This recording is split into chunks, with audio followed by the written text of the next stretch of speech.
Hello everybody, I'm Sharon. I'm a potter from Queensland in Australia and welcome to my pottery channel. It's been a little while. We've had a couple of extremely hectic weeks. First we had Cyclone Alfred, which left us without power or phones or internet for a whole 7 days. And then we had clean-up and we still had trouble with the telephone because a lot of the towers were wiped out in Brisbane, particularly South Brisbane, where I am in Queensland. So it's been a little while. And then I had to, of course I couldn't use my kiln because I had no power, and I couldn't bisque or glaze fire anything, so I've had to wait for those to happen too. So this morning I unloaded the kiln. There wasn't a lot in it, but oh wow, there's some great stuff. And I'm filming up here on my veranda outside the shed, which is my pottery studio. It's a really deep veranda and quite sheltered on 3 sides. So all my pottery setup is here, and I couldn't film around near my kiln because it's very grey and overcast. I'll just excuse making you sick. It's raining. And we're set for, sorry about that, yet another weather event. So this will be quick because there's only a few pieces and a few refires in this kiln.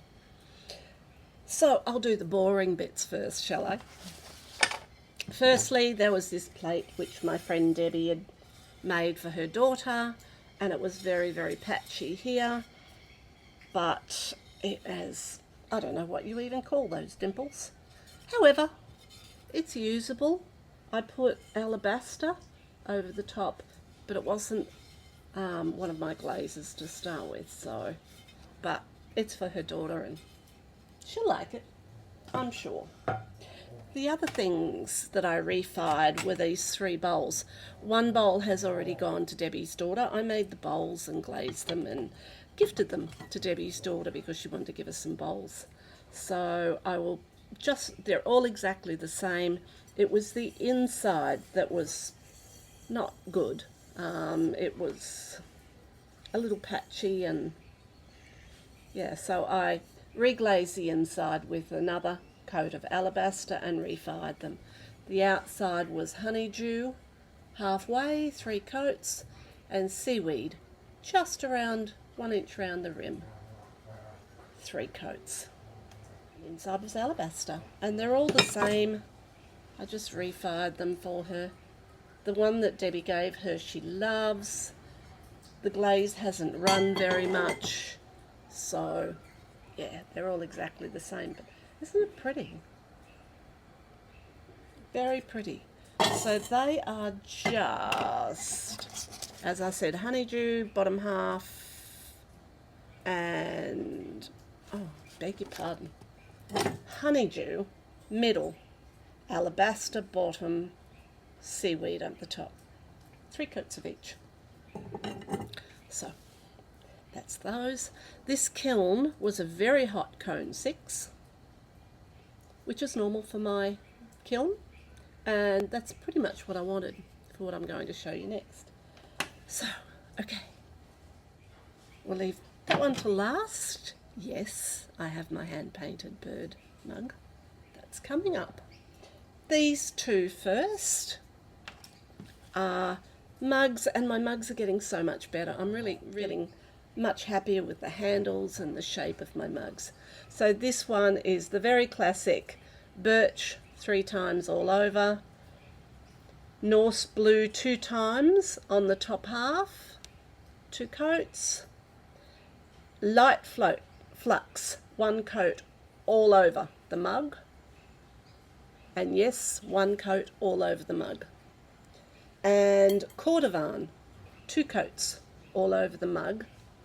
I stopped the cordovan about ½ inch from the bottom because I didn't want drips, and inside is the gorgeous Norse blue 3 coats.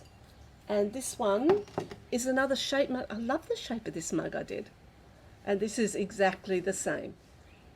3 coats of Mako birch, Norse blue coats on the top half, light flux 1 coat over the whole mug, and cordovan 2 coats over the whole mug, stopping just about ½ an inch from the bottom, and Norse blue inside. I love that one. It's interesting around the top of the handle what it does, where it all runs. Don't know whether you can probably not see that in there very well. No, I love them. I absolutely love them. Now, my rabbits. This is the 2 of the 3 rabbits I made from Green Man Ceramics tutorial that I bought, and I'll just get to exactly what I did on my wabbits. Now, if you watch Karen from Barehead Pottery, I was sitting watching a short of hers where she was glazing a rabbit she made from the same tutorial, and I thought, oh, that looks just like the rabbit in the workshop tutorial I just bought, and it was. So she has since glazed hers, and I've done mine slightly different. I didn't do the iron, whatever it is, and wipe it back. I actually glazed both of mine.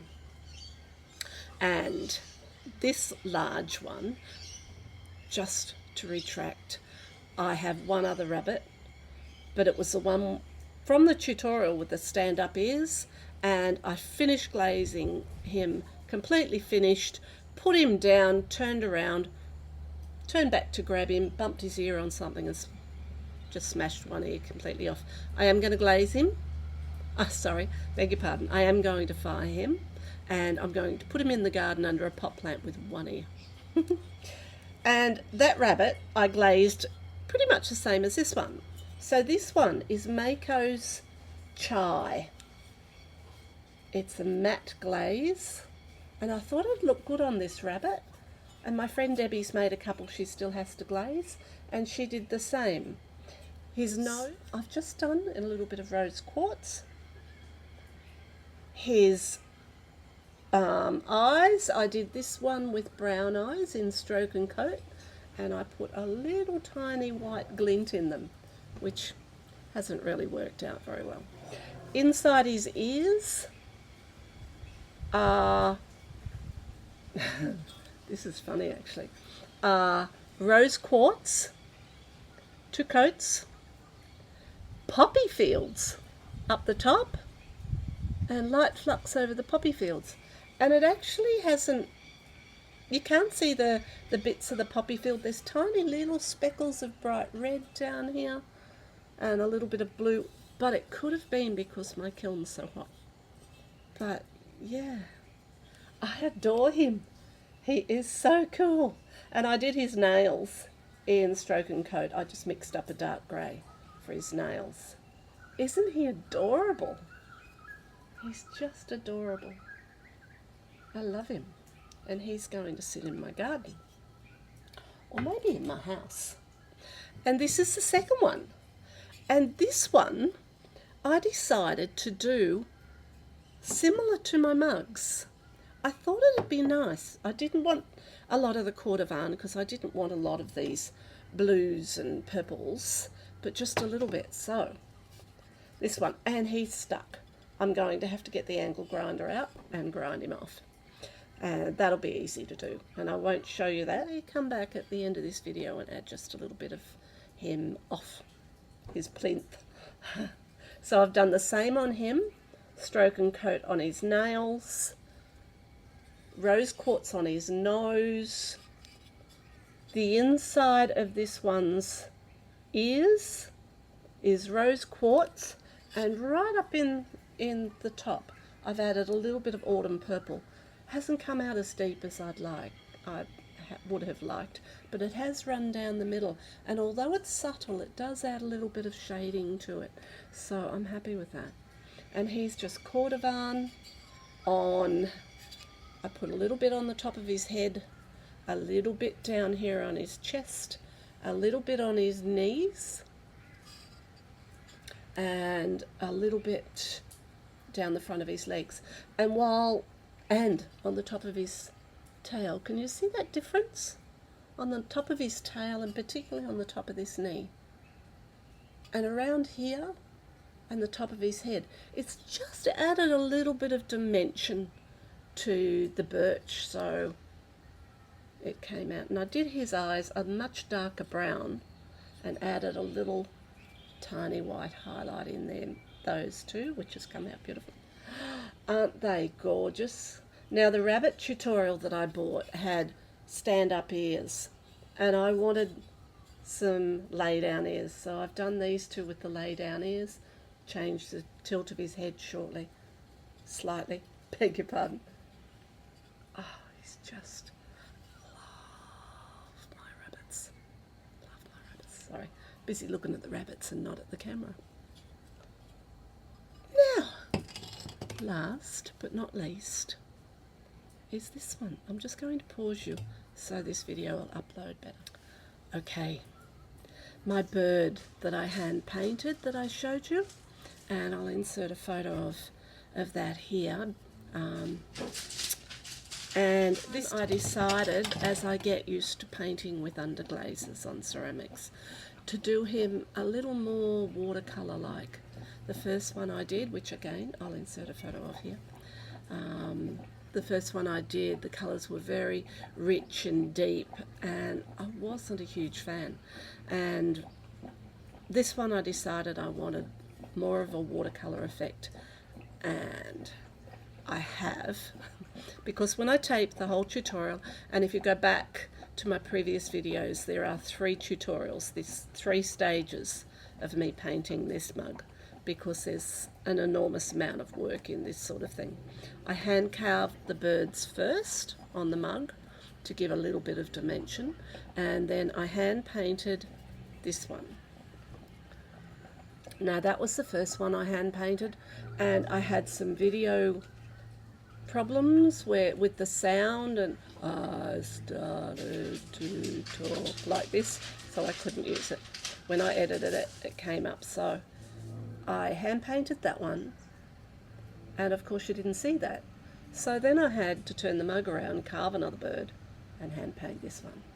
And that's the one you will see on my previous videos. All the layers, what I did on it. They are 2 slightly different birds, and this is done on Keen's speckled buff clay. It's mid-fire, and I love it. I absolutely love it. The inside I've done Arctic blue, which I don't mind, but yeah, I was kind of after a slightly paler blue, but I like it. I really, really like it. I love the mug. It's got a nice big handle, probably proportionally a little too big, but you know, hey, I'll do another one because I can. So it's a nice hold. Actually, it'd be nice for a male or a female. My husband is not stealing this one. He's already threatened to, and I've said no. She's mine, and I'm super happy with it. I used Duncan Easy Strokes underglazes for this one. I have since bought several Kiwi underglazes to try, because I believe they're really nice to mix and blend. The Duncan Easy Stroke, you can just use one coat, although this bird had a lot of layers on it, a lot of layers. And I'm thrilled with how natural they look and how they've come out. So I'm just going to turn you, there we go. That's a little bit of lighting. Aren't they gorgeous? Now, sorry about the movement. Now, I am a fine artist. I do a lot of portrait painting and in a lot of different mediums. So this was just a learning curve in how underglazes go, and a few people wanted to see it. The tutorials are very long, and you certainly don't have to do the amount of work that I did in mine. But have a go. And I have heard a couple of people say, and I've heard this a lot in my life, I can't draw, I can't paint. Let me tell you, I was the one in the family that couldn't do either. I took up art, I took up drawing and painting when I was 40. And while I'm not very good at drawing, it's a skill that I have to practice. You can learn to draw. Drawing is a skill you can actually learn. Painting, mixing colours and applying them, yeah, it's more a learning curve and all sorts of things, perspective and colour theory. And I've got a really good eye for colour, naturally good eye for colour and mixing, so I'm lucky there. But drawing, I have to work at it. This little bird I virtually sketched as I was carving it with the I used a pencil and sketched him up for the purpose of the video, but I could have just gone in and just carved him, and he would have been fine. But have a go. You don't know what you can do. I have won many awards for my art. I primarily paint portraits, realistic portraits, and I have won awards for those. I've won awards for seascapes, landscapes, even abstract. And yeah, you never know what you can do until you try. Trust me. So that's my beautiful, beautiful kiln unload. And I am not going to choose a kiln favourite because it would be physically impossible, mentally impossible for me to choose one. I love both my rabbits. I really, really love this birch cordovan blend on the rabbit. So there you go, my glazed rabbits. And I'll just remove him from there on the grinder. I'll be back in a second.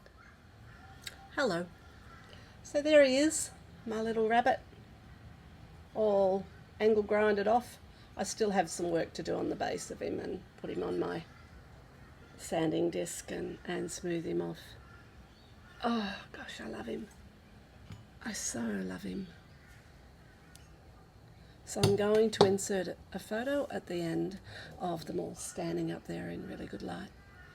Thank you so much for joining me. If you did like this video, please like and subscribe and hit the notification bell, and I'll be back much sooner than I was this time. And I hope you enjoyed seeing my gorgeous rabbits. Gorgeous rabbits. I love him. I might name him. What am I going to name them? Suggestions, please. That one looks a bit more male, and this one looks a little bit more feminine and female.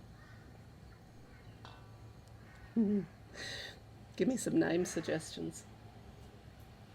And I'll see you in the next video. Bye for now.